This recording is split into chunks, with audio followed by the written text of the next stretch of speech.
Biryani rice ഉണ്ടാക്കുന്നത് കുഴപ്പമില്ല, chicken fry ചെയ്യുന്നതും കുഴപ്പമില്ല, മസാല ഉണ്ടാക്കുന്നതാണ് എല്ലാവർക്കും ഒരു കൺഫ്യൂഷൻ ഉണ്ടാകും. ബിരിയാണി മസാല ഉണ്ടാക്കുന്നതിൽ എനിക്ക് കംഫർട്ടബിൾ ആയിട്ടുള്ള ഒരു റെസിപ്പിയാണ് ഷെയർ ചെയ്യുന്നത്. അതായത് കണ്ടൊരു ഫംഗ്ഷനൊക്കെ കാറ്ററിംഗ് കാര്യം ചെയ്യുമ്പോൾ ഉണ്ടാക്കുന്ന ആ ഒരു ടൈപ്പ് ഓഫ് മസാല. ആദ്യം തന്നെ വെളിച്ചെണ്ണയിൽ ഈ തക്കാളി വേവിച്ചെടുക്കണം. ആ എണ്ണയിൽ തക്കാളി നന്നായിട്ട് കുക്കായി വരുമ്പോൾ അതിലേക്ക് ഇഞ്ചി, വെളുത്തുള്ളി, പച്ചമുളക് ഇത് ക്രഷ് ചെയ്ത് ചേർക്കണം. പിന്നെ ഇതിലേക്ക് ഉള്ളി ചേർക്കുന്നത് വേവിച്ചിട്ടാണ്. ഉള്ളി ചേർത്ത് അടച്ചു വെച്ച് നന്നായി ചൂടായി വരുമ്പോൾ അതിലേക്ക് മഞ്ഞൾപ്പൊടിയും കുരുമുളക് പൊടിയും ചേർത്ത് കൊടുക്കാം. ഇതിലേക്ക് മുളക് പൊടിയല്ല, പച്ചമുളകും കുരുമുളക് പൊടിയുമാണ് എരിവിനായിട്ട് ഉപയോഗിക്കുന്നത്. പിന്നെ ഇതിലേക്ക് തൈര് ചേർത്ത് കൊടുക്കുന്നുണ്ട്, പുതിനയില ചേർത്ത് കൊടുക്കുന്നുണ്ട്, ബിരിയാണി മസാല ചേർത്ത് കൊടുക്കുന്നുണ്ട്, ഗരം മസാല ചേർത്ത് കൊടുക്കുന്നുണ്ട്. ഇതിന്റെയൊക്കെ മെഷർമെന്റ് അറിയാനാണെങ്കിൽ ഫുൾ വീഡിയോ കണ്ടു നോക്കിയാൽ മതി, ചാനലിലുണ്ട്. അതായത് ഞാനിവിടെ പറഞ്ഞു വരുന്നത് ഉള്ളി എണ്ണയിലിട്ട് ഫ്രൈ ചെയ്തിട്ട് മസാല ഉണ്ടാക്കുന്നതിനെക്കാട്ടിലും ഇതുപോലെ വേവിച്ചിട്ട് മസാല ഉണ്ടാക്കുന്നതാണ് കുറച്ചും കൂടി ബെറ്റർ എന്നാണ്.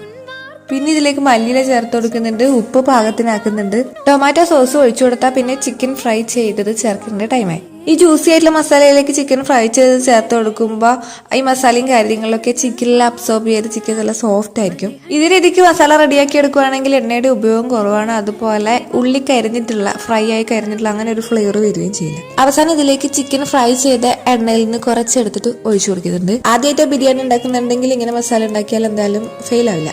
ഇത്രയായ മസാല റെഡി. ഉണ്ടാക്കുന്നതിനെ കണ്ടു നോക്കാനായിട്ട് ചാനൽ ഒന്ന് സബ്സ്ക്രൈബ് ചെയ്ത് വെച്ചാൽ മതി.